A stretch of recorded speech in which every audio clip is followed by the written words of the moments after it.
Olá, eu sou o professor Antônio Pantoja, faço parte da Loja do Concurseiro, o curso online que mais cresce no Brasil.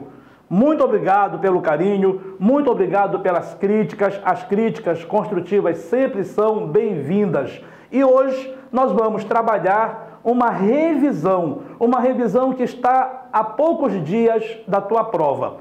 Quando eu pensei em fazer uma revisão, a primeira coisa que eu acredito, e eu acredito em vocês, que você já trabalhou os conteúdos, que você já fez uma excelente leitura dos assuntos e que você também já fez uma grande quantidade de exercícios. Eu peguei a última prova PM Maranhão, a prova de 2012, que não era a banca CESP, e adaptei para o modelo CESP. Peguei a maioria das questões e são essas questões que eu vou utilizar como exemplo, porque você já estudou, ok, você já tem o conteúdo, ok, o que é que falta? Falta você prestar um pouquinho mais de atenção nos textos, falta você prestar um pouquinho mais de atenção no comando da questão, e é isso que eu vou insistir muito hoje. Então vocês vão perceber que o professor Pantoja hoje não vai estar repetindo outra vez, novamente, de novo, os conteúdos. O professor Pantoja, ele vai estar muito preocupado em chamar a atenção no texto e como nós devemos decidir se é certo ou errado. Assistindo uma videoaula da professora Iara, eu aprendi uma frase: na dúvida, não marque. E isso vai decidir muito a tua aprovação. Vamos lá. O Maranhão passou a ser o primeiro estado brasileiro em número de conflitos agrários.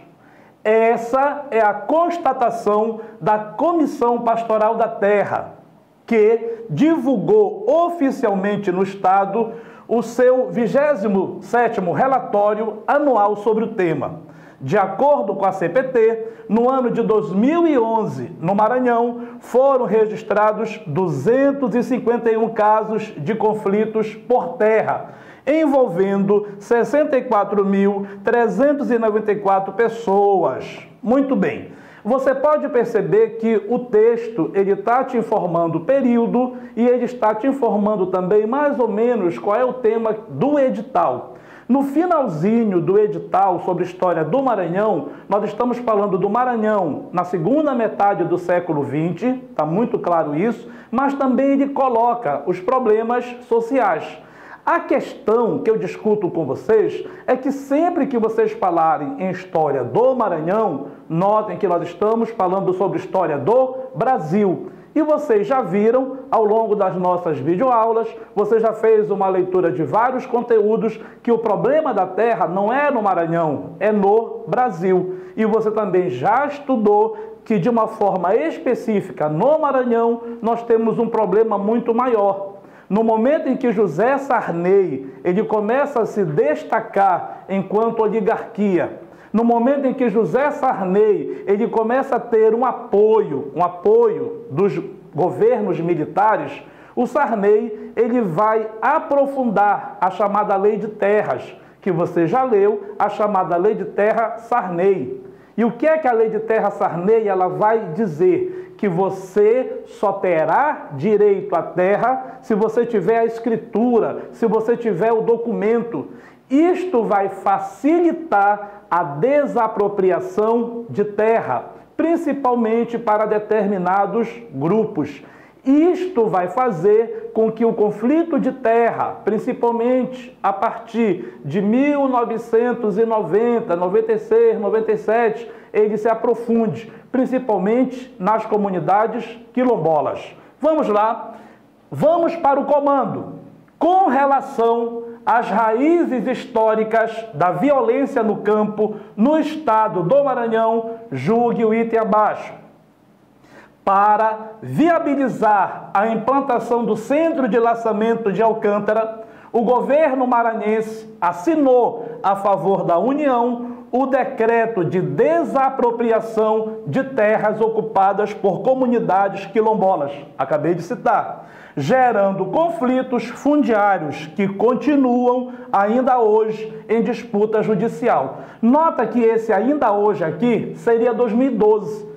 Mas, em 2017, você, principalmente que mora no Maranhão, vê, lê, é informado tanto tempo o conflito pela posse da terra. Sempre eu falo para vocês que quando nós trabalhamos a questão de um assunto contemporâneo, é um conteúdo muito amplo. São notícias que nem sempre os livros, os estudos, eles conseguem abranger. Então, eu peço para vocês que vocês façam uma leitura e que vocês procurem, principalmente, as teses de mestrado. Lá você vai encontrar um capítulozinho que vai trazer algumas informações. Ok? Vamos lá para a segunda questão. Nota que eu te dei o exemplo de uma questão chamada contextualizada, ou seja, ela está diretamente relacionada com o texto. Às vezes você está preocupado com o tempo, mas a questão que tem um texto maior, ela te oferece subsídio, ela te oferece informação.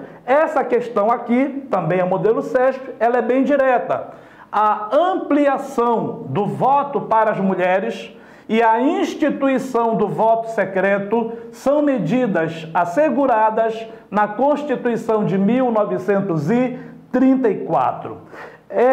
Um dos itens do nosso edital é que ele cobra que você tenha conhecimento das nossas constituições. Na maioria dos textos que eu já li, esse conteúdo ele não vai ser trabalhado de forma explícita. Agora, uma dica para você que está a uma semana da sua prova. Você vai entrar em qualquer site do governo federal e o site do governo federal ele vai te oferecer um resumo muito, mas muito bem elaborado das constituições. Em alguns sites do governo federal, além do resumo das constituições, ele vai te localizar enquanto período. Lembrando que esta Constituição aqui, a de 1934, é uma das constituições que durou um tempo bem menor. Ela vai de 34 até 37. Rapidinho, Pantoja, vamos lembrar que a partir de 1930, através de um golpe, o edital diz revolução, você vai ter o governo de Vargas. E Vargas, de 30 até 34, ele vai governar de forma arbitrária. Lembrando que até 1930 havia um conflito mais direto, um conflito mais explícito do trabalhador. E esse trabalhador estava organizado através dos sindicatos. Esse trabalhador estava organizado, amparado em algumas ideologias. Seria o anarquismo, seria o socialismo, mas o trabalhador também ele estava envolvido através do seu partido político, que ora estava na legalidade, ora o próprio Estado o coloca na ilegalidade. Não esqueça uma frase chamada qual? A greve é caso de polícia, Washington Luiz. Ou seja, até 1930 havia uma relação direta entre quem mais? Patrão e empregado. Em 30, Vargas tem uma característica intervencionista. Pode grifar isso. A característica de Vargas é de ser interventor. E ele vai fazer o quê? O Estado ele vai ficar entre a causa trabalhista, empregado, e a patronal, o burguês. E a partir do momento em que o Estado ele toma este controle, o trabalhador perde autonomia e ele perde contato com seu sindicato.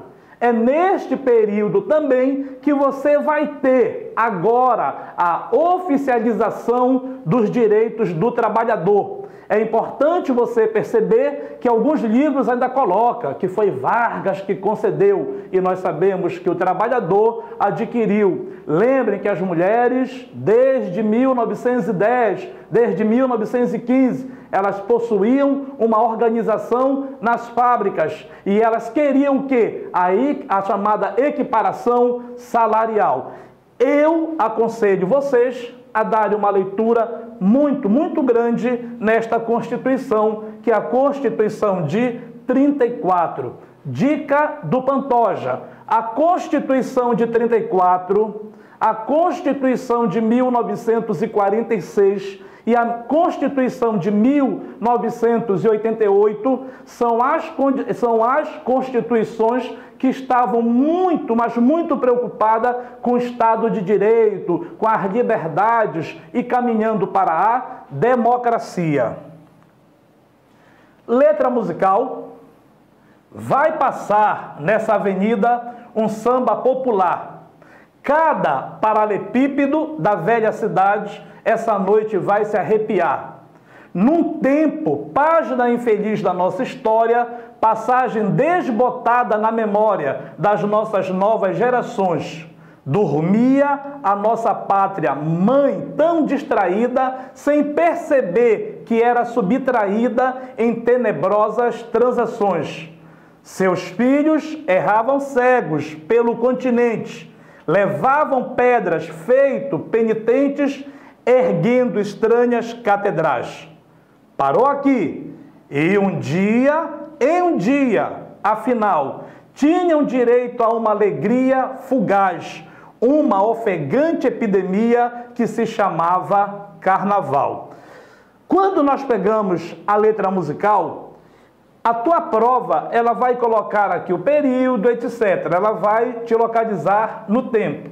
Aí você deve parar um tempinho, porque você faz uma leitura muito rápida, mas você precisa interpretar essa questão. Por quê? Porque no momento em que você lê o texto sem interpretá-lo, talvez você não vá entender o que o comando está pedindo. Vamos para o comando? Chico Buarque e Francis Raime, assim como outros músicos e compositores brasileiros, usaram a sua arte para relatar fatos censurados e denunciar o regime militar, que foi de 64 até 85. Aqui está 84. Burlando poeticamente a censura.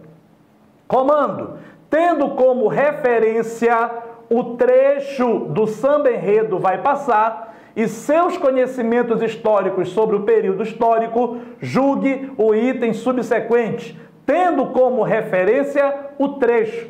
Então eu tenho que estar preocupado com o trecho. A letra musical, você já viu, é uma letra que vai servir de oposição, que vai servir de grito, de alerta para a população. Lembrem que no governo civil-militar, você vai ter a criação do Serviço Nacional de Informação. Você vai ter a censura. Nem toda peça teatral, nem todo filme, nem toda programação na televisão era autorizada pelos censores. E como é que eu posso dizer que pessoas estão sendo mortas, torturadas? Como é que eu posso dizer que o mundo não sabe ou não quer saber o que está acontecendo aqui no Brasil? Eu vou ter presenças de vários autores, compositores, que vão mostrar isto de uma outra maneira. Mas notem que lá no finalzinho, né, você vai ter aí nessa letra musical ainda um quê de esperança. Você ainda vai ter nessa letra musical um quê de as coisas, elas podem mudar. Vamos lá? Eu tenho aqui, tendo como referência o trecho do samba enredo Vai Passar, e seus conhecimentos históricos sobre o período histórico, julgue o item subsequente. Terceira, a aprovação do ato institucional número 2, que reativava a democracia, errado, errado e errado, e as eleições diretas para presidente do Brasil. Você já fica sorrindo, né? Tomara que venha uma questão como essa, porque essa questão está duplamente errada. Primeira coisa, que ela não está fazendo referência à letra musical. Segundo item, que o ato institucional número 2, ele não vai realizar as mudanças afirmadas pelo texto. Atenção, meus amigos de Timon. Atenção, meus amigos da grande e de tanta esperada São Luís. Nós vamos estar no dia 2 em Timon, vá participar da nossa aula. E vamos estar no dia 16 em São Luís. Estaremos esperando vocês. O ato institucional número 2, escrito em 1965, instituiu a eleição indireta para presidente da República, dissolveu todos os partidos políticos, reabriu o processo de punição aos adversários do regime e estabeleceu que o presidente poderia decretar estado de sítio por 180 dias. Notem que eu destaquei aqui para vocês, a eleição é indireta e aqui você vai ter a extinção dos partidos políticos tradicionais. Você vai ter a criação da União Democrática Nacional e também você vai ter a criação do MDB. Vamos nessa? Durante o período regencial, e eu te dou o período, ocorreram revoltas nas províncias do Nordeste, Maranhão e Pará, e nas do Sul, Santa Catarina e Rio Grande do Sul.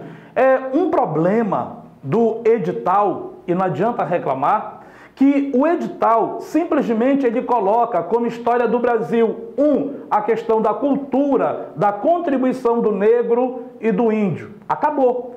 E o edital, não me perguntem como, ele dá um salto e você já cai na chamada República Velha. Como é que eu vou entender a história do Maranhão em alguns sentidos se eu não falo sobre o período colonial e se eu não trabalho o período regencial? Então, o que é que nós temos que entender? No momento em que Dom Pedro abdicou, e Dom Pedro abdica porque o Brasil estava à beira de uma guerra civil, você vai ter um período provisório, regência, governo provisório. E essa regência, ela vai alternar determinadas liberdades e ela vai alternar para um governo muito mais conservador. Também você vai perceber que é nesse período de regência que vão explodir no Pará, que vai explodir no Rio Grande do Sul, que vai explodir na Bahia e no Maranhão, nosso conhecimento específico, rebeliões. Rebeliões que vão mostrar a insatisfação pela crise econômica, insatisfação por eu não ser cidadão enquanto negro, por eu não ser respeitado enquanto homem livre, o negro forro, e por eu exigir a questão da cidadania. Lembrando também que muitas dessas revoltas, elas vão demonstrar o que também? A raiva, eu quero a forra, eu quero a vingança. Nós temos um conteúdo aqui específico, que é o Maranhão. Durante o período regencial, ocorreram revoltas nas províncias do Norte, Maranhão e Pará, e nas do Sul, Santa Catarina e Rio Grande do Sul. Em relação ao movimento balaio, julgue o item subsequente. Os liberais apoiaram de forma incondicional, já vai grifar bem aqui, a radicalização popular da revolta, que defendia a abolição da escravatura. Vamos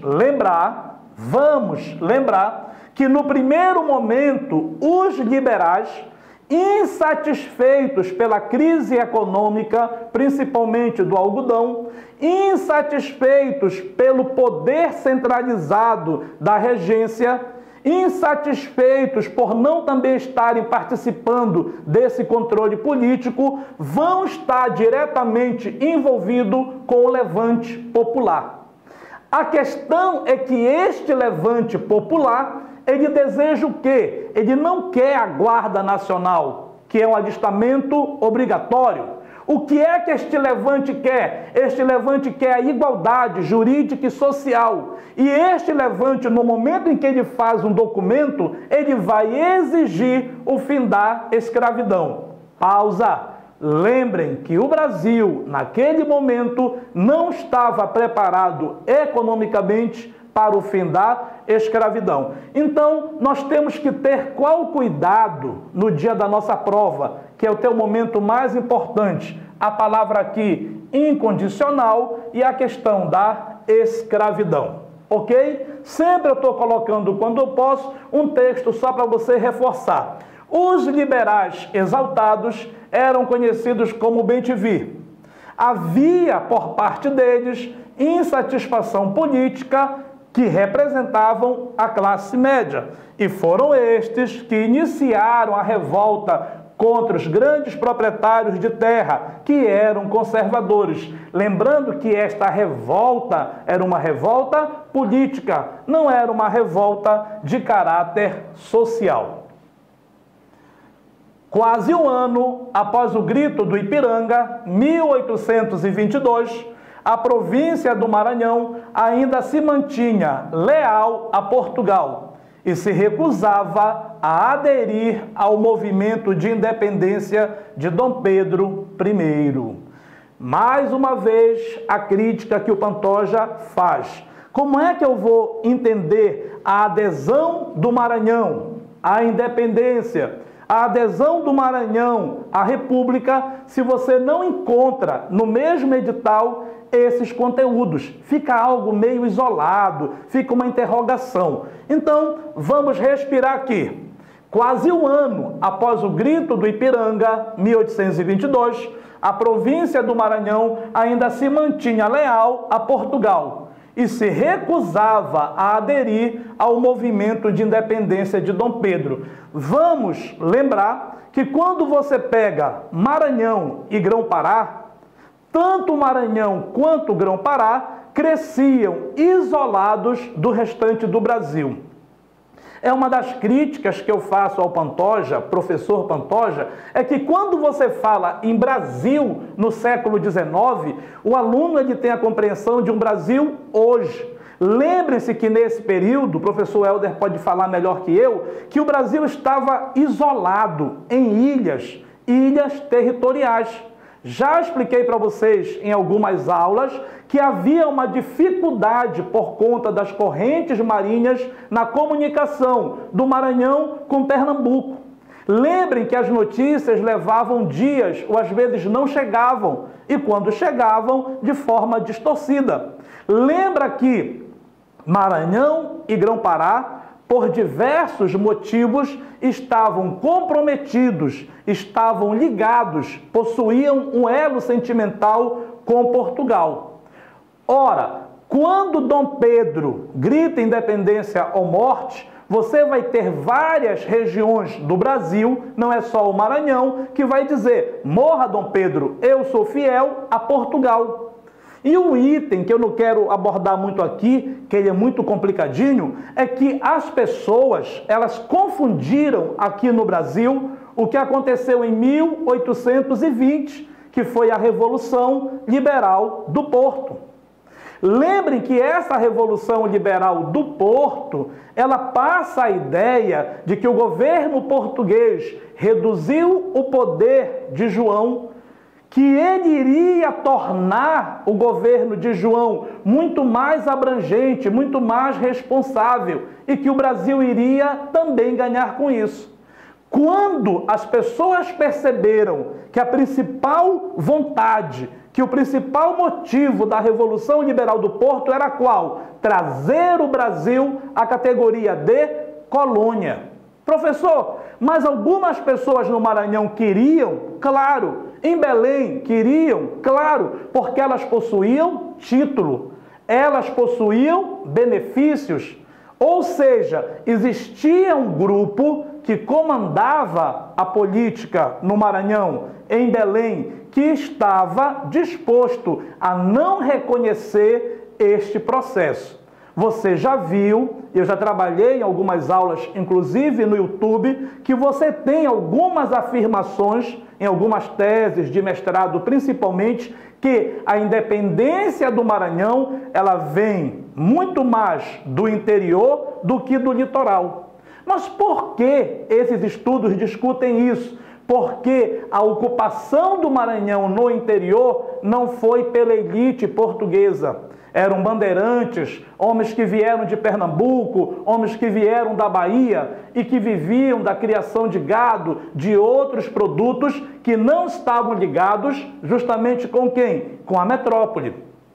Disse que não ia me estender, mas esse assunto requer este aprofundamento. Por quê? Olha só, a respeito do processo de adesão do Maranhão à independência do Brasil, julgue o item subsequente.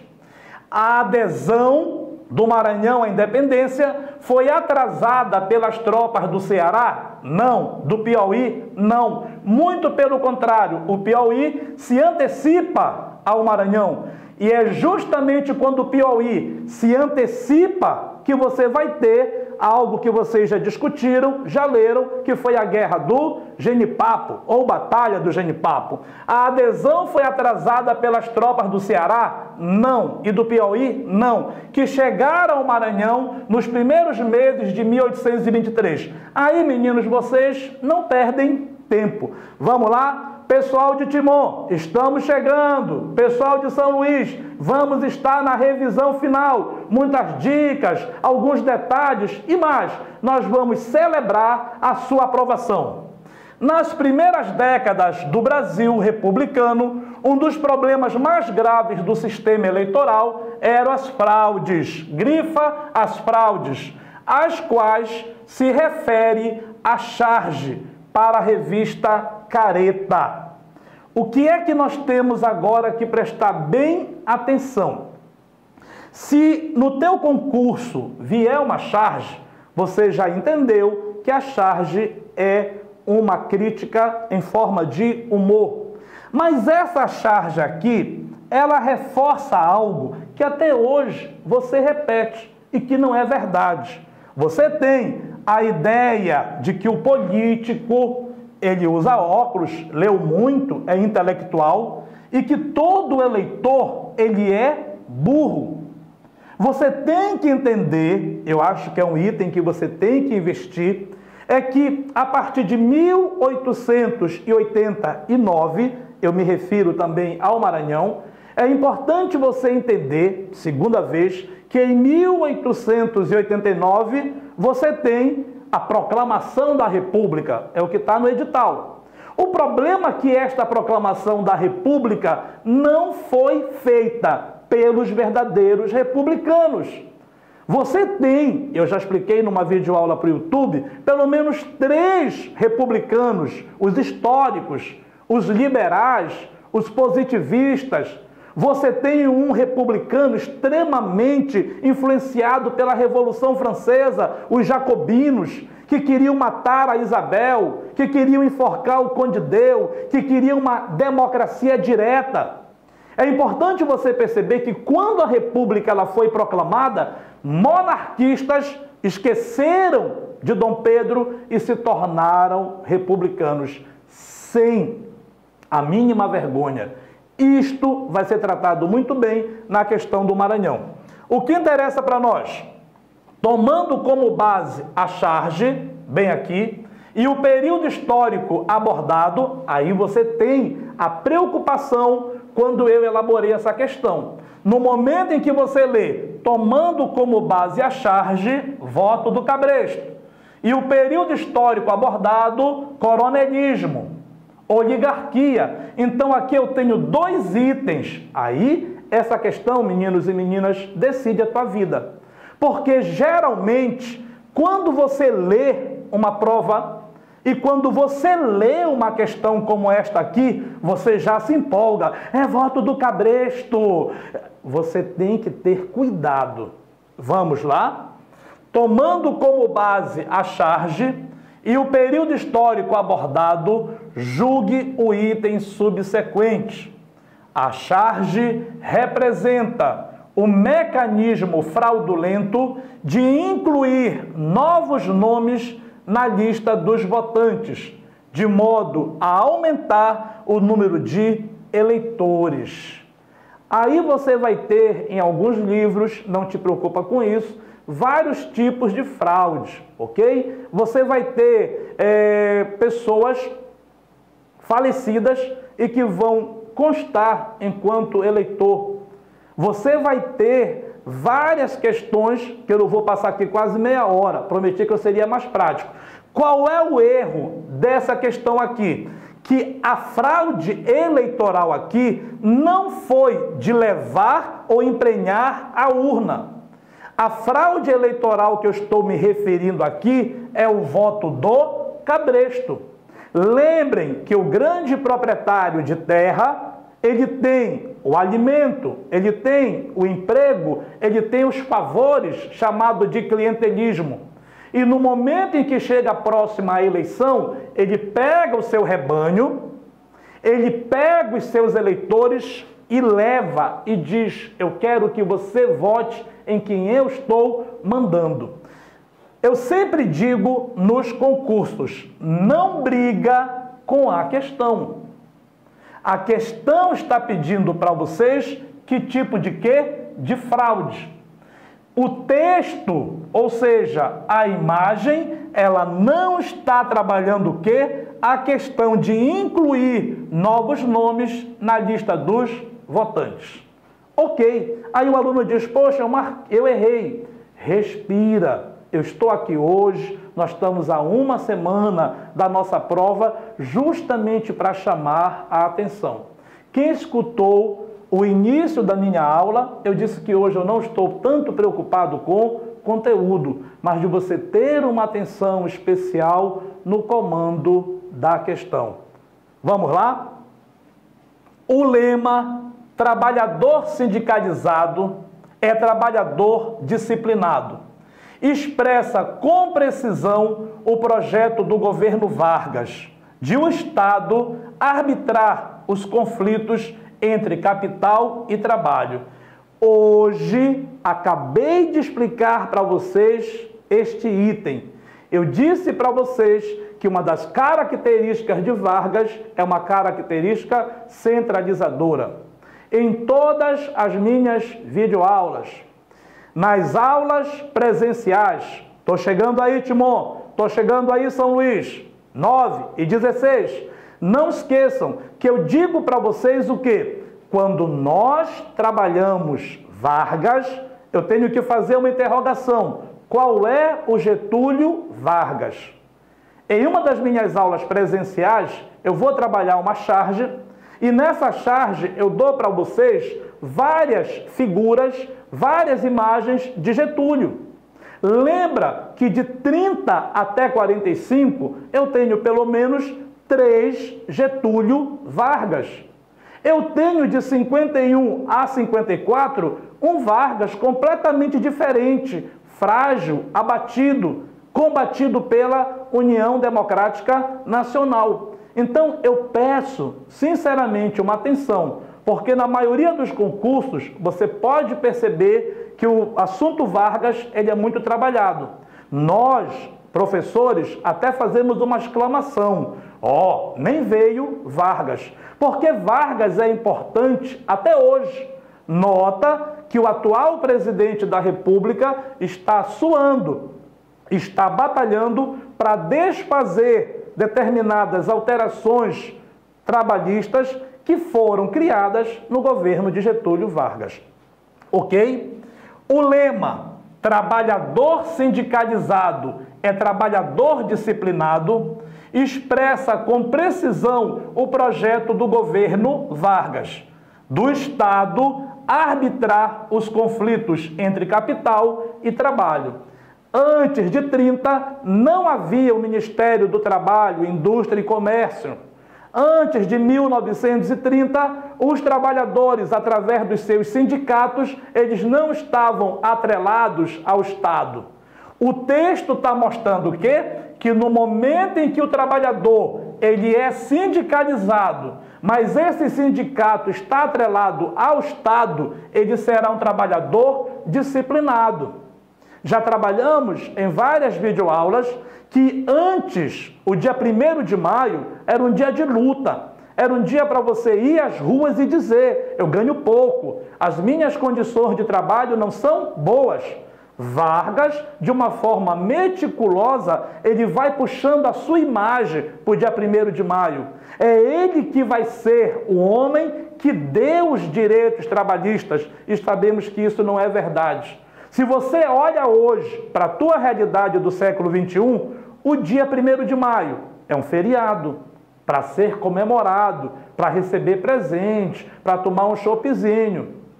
Mas não é um dia de luta. Por quê? Porque isto foi descaracterizado no governo varguista, principalmente por um órgão chamado DIP, Departamento de Imprensa e Propaganda. Pessoal do Piauí, das redondezas de Timon, vem conosco, vamos estar esperando vocês já agora nesse próximo sábado. Sobre o período histórico abordado no texto, julgue o item subsequente. O regime de livre negociação já está errado. A liberdade de associação dos trabalhadores já está errado. São aspectos do trabalhismo varguista. Lembrem que, principalmente a partir de 37, o trabalhador ele vai perder esta liberdade. Lembrem uma frase que você já leu, uma frase que já vieram em alguns concursos. Eu disse para vocês que no momento em que saiu o edital PM Maranhão, nós ficamos muito preocupados com a pressa e com o tamanho do conteúdo. É um conteúdo muito extenso. E um dos problemas desse conteúdo é quando ele pede para você discutir a adesão do Maranhão à Revolução de 30. E que a maioria dos professores do Maranhão também sentiram dificuldade em encontrar textos, teses sobre isso. É importante você perceber e fazer uma leiturazinha sobre esse assunto, porque são assuntos que, se vierem, eles vão fazer a diferença. Porque quando você vai para a internet, você já fez isso, nós encontramos pouquíssimas coisas. Vamos lá. Vamos imaginar que você abriu a sua prova e veio essa imagem. Observe a imagem a seguir. É o comando. E aí você tem que ter cuidado que você tem o mapa do Brasil e aqui você vai ter o mapa da Europa. Respira, não tenha pressa. E aí você vai ter aqui o imigrante. Aí você já diz imigrante. Lembrem que o conteúdo não fala, interrogação, não sei porquê, mas desde quando os portugueses vieram para cá, você já tem a imigração. Lembra, o edital não pede, mas quando Dom João VI veio para o Brasil, Dom João traz consigo aproximadamente 100 chineses, trazendo café, porque João era apaixonado por café. Então, a nossa imigração foi uma imigração contínua. O que interessa para nós, que no século XIX, nós vamos ter a transição do trabalho escravo para o trabalho assalariado. Mas lembra que essa transição do trabalho escravo para o assalariado foi algo lento, foi algo gradual. Principalmente aonde? Na região sudeste. Quem mais sentiu o fim da escravidão? Maranhão, porque não houve essa transição. O que interessa para nós? Veio essa imagem, tua canetinha, ungida, abençoada, vem comigo. Você vai ter aqui o mapa da Europa e este mapa está apontando que os imigrantes vieram, mas não vieram para o Maranhão. Eles vieram para uma região sudeste e você tem que ter esse cuidado aqui, que você vai ter o Porto de Santos, que é a entrada dos imigrantes. E é interessante você dizer que esses imigrantes eram italianos, alemães, japoneses, portugueses, imigrantes que vieram com o quê? Vieram com a vontade de fazer a América. Vamos para a questão. A imagem reproduz a capa do primeiro número da revista O Imigrante, um periódico informativo de propaganda distribuído para os imigrantes que desembarcavam no Porto de Santos, em São Paulo. Notem que a preocupação da banca é informar o que está no texto. O texto é a imagem. Tomando como base a imagem, opa, parou aí, grifou. Tomando como base a imagem e o período histórico abordado, julgue o item subsequente. É o nosso padrão de prova. A imagem aborda o fim, da importação de trabalhadores africanos. Ela já não mostra isso. Parou aqui. Mas lê o resto, Pantoja. A imagem aborda o fim da importação de trabalhadores africanos. em função da abolição do tráfico, já está errado, e do processo de industrialização do Brasil. Não vamos discutir o conceito de industrialização, mas alguns textos, Helder, Geografia, desculpem, eles informam que a nossa industrialização ela vai começar de fato no governo de Getúlio Vargas. Um erro também, o mito de que o trabalhador italiano, alemão, por ter a pele um pouquinho mais clara, eram trabalhadores qualificados. Os imigrantes que vieram para o Brasil nunca tinham visto café, nunca tinham visto a produção, a cultura, o plantio, torrar do café. Portanto, não eram mão de obra qualificada. Questão muito boa, porque você consegue identificar alguns erros. Agora, o que é que você prestou atenção? Você prestou atenção que na maioria das questões que eu resolvi, elas estão diretamente relacionadas com o comando. E às vezes você ficou tão preocupado com o conteúdo, ok, que você não fica preocupado agora em como enxergar essas questões. Vamos lá, Timor? Vamos lá, São Luís? Vamos lá, pessoal de Teresina? Espero vocês. Ao ser eleito, Juscelino Kubitschek anunciou o seu plano de metas para desenvolver a economia brasileira e gerar, nos 5 anos de seu mandato, um crescimento equivalente a 50 anos. Sobre o período histórico abordado, julgue o item subsequente. O setor no qual o Estado brasileiro mais investiu nesse período foi o de infraestrutura para a indústria, sobretudo no campo da energia, eletricidade e do transporte rodoviário. Respira. Por quê? Porque eu tenho um governo que vai ser extremamente importante para a história do Brasil, que é Juscelino Kubitschek. Getúlio Vargas, ele tinha a compreensão de que o Brasil deveria crescer de dentro para fora, de uma forma lenta, gradual. Juscelino, ele possui uma outra mentalidade, que o Brasil deveria crescer de uma forma mais rápida. Tanto é que o lema seria qual? Que o Brasil, nos 5 anos de seu governo, iria crescer 50. Pantoja? É mentira? Infelizmente, não. Nas minhas aulas, aqui com vocês, na videoaula da loja, lá em Timon, lá em São Luís, estou esperando vocês. Você vai perceber que eu vou enfatizar o quê? Que, infelizmente, o crescimento foi realizado, só que é um crescimento para a região sudeste. Nota que Juscelino, ele vai esquecer a ferrovia. Nota que o incentivo à indústria é muito pequeno. Nota que o Maranhão não vai ser beneficiado pelo governo de Juscelino, muito pelo contrário. É interessante você perceber que nós falamos de Juscelino porque era o presidente Bossa Nova, porque ele faz o Brasil crescer. Qual Brasil? Sudeste, para uma minoria.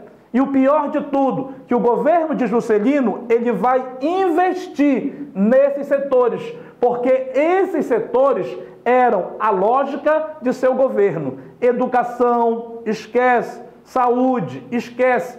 E quem é que vai herdar tudo isso? Jânio Quadros, que não dura um ano. Quem é que vai herdar tudo isso? João Goulart, porque você vai ter problemas sociais. Lembrem que a herança de Juscelino é a construção de Brasília. Mas que Brasília? Já resolvemos uma questão sobre isso. É tão planejada que quando ela é inaugurada, ela já tem as favelas, que são os candangos que não tinham para onde ir e com que trabalhar. Lembra que Brasília é inaugurada, mas Juscelino deixa uma dívida de 3 bilhões de dólares. Quando João Goulart assume o poder, ele assume o Brasil com uma desigualdade e que a esquerda, que os camponeses, eles não suportam, eles não aguentam mais promessas. Eu, no momento em que peguei 2012, que foi a última prova, Eu fiquei muito satisfeito com esta prova. Primeiro, por quê? Porque ela consegue abordar a maioria dos teus conteúdos. Lembrando, tá, que o edital está muito parecido, acho que ele foi até copiado. E você percebeu que na minha ânsia de ajudar vocês, eu até me estendi um pouco na questão do conteúdo. É bom ouvir novamente. Mas eu espero que eu tenha atendido vocês na questão de chamar atenção para aquilo que interessa, que é na resolução da prova. E às vezes você pergunta, né? É um concurso tão concorrido, pelas cidades que nós já passamos. Nós já fomos a São Luís, muito obrigado pelo carinho, já fomos a Imperatriz, e em Imperatriz nós vimos várias pessoas de cidades vizinhas. Teve um grupo que percorreu 300 quilômetros para ir para a nossa aula, falei que ia agradecer, muito obrigado, e eu quero você, de Timon e nas cidades ao redor. Pessoal do Piauí, é só atravessar a ponte, e brevemente vamos estar na nossa aula final, que é em São Luís. Eu espero que vocês estejam lá para nós termos esse último contato.